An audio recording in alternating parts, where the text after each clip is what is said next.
ce rapport à la démocratie. C'est plus que jamais une urgence démocratique. Là aussi, pour vous, l'éducation aux médias, c'est de l'éducation à la citoyenneté.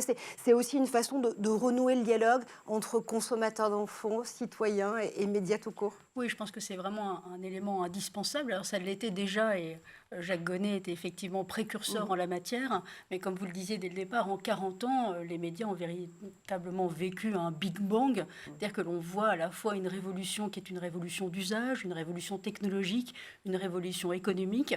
On a des acteurs qui sont arrivés, donc on appelle les fameux GAFA, Google, Apple, Facebook et Amazon, donc devenus Meta et Alphabet.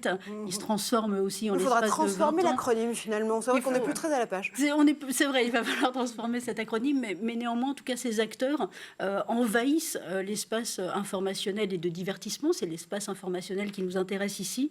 Et aujourd'hui, plus de 70% des jeunes de 15-35 ans s'informent d'abord sur les réseaux sociaux. C'est vrai pour la moitié des Américains. C'est vrai finalement pour l'ensemble de l'Europe avec des variations de pourcentage. Mais finalement, c'est la façon pour les jeunes d'entrer dans l'information. Finalement, c'est même une première prise politique et culturelle de s'informer. C'est en ce sens que la transformation est majeure, puisque, vous la rappeliez, aujourd'hui, on a l'ARCOM, ancien CSA, qui élargit son champ de compétences et qui va embrasser ces nouveaux acteurs et qui les embarque dans le champ de régulation. Mais on est encore très très loin, puisque les acteurs aujourd'hui, les chaînes de télévision, on voit bien qu'elles ont des responsabilités, elles ont notamment des responsabilités éditoriales en matière d'information, en matière d'éthique de journalisme, en matière de rigueur, en matière de hiérarchie, en matière de traitement de l'information.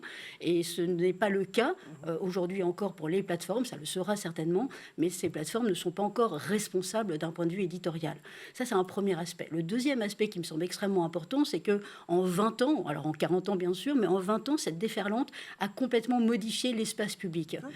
Il y a 20 ans, au sein de l'espace public, nous avions les journalistes, les politiques, les experts, qui étaient vraiment en position de monopole de diffusion de l'information. C'était eux qui étaient le tiers de confiance entre finalement l'information où il fallait la chercher et puis la transmettre, l'analyser auprès des citoyens. Aujourd'hui, on est dans un espace public numérique où grâce à un iPhone, finalement, ou un téléphone intelligent, un smartphone comme on dit, finalement nous sommes tous devenus médias avec cette possibilité, à l'instar d'un journaliste sans être un journaliste, cette possibilité de produire de l'information, de la diffuser, de la distribuer. Et c'est l'ensemble de cette transformation. C'est pas simplement une transformation. En fait, c'est vraiment l'agglomération de l'ensemble de ces transformations, de ces révolutions qui nous conduisent à réfléchir, à poser sur la table aujourd'hui ce nouvel espace, à le repenser. Et c'est la raison pour laquelle j'ai noté une urgence démocratique. C'est qu'aujourd'hui, on a vraiment des piliers qui doivent être repensés, un pilier de réglementation et de régulation, et un pilier que l'on connaît bien, qu'on a sous la main, qui est celui de l'éducation. C'est-à-dire qu'on n'a jamais, ça a toujours été évidemment indispensable, mais aujourd'hui, il faut absolument que l'ensemble du corps enseignant, pas simplement les élèves qui sont avec, le corps enseignant, puissent faire avec ces nouveaux outils et puissent se les approprier pour à la fois trier ce qu'il y a bon, parce qu'il y a beaucoup d'éléments qui sont extrêmement positifs dans le numérique, mais en même temps pointer du doigt les attentions et notamment l'enjeu démocratique.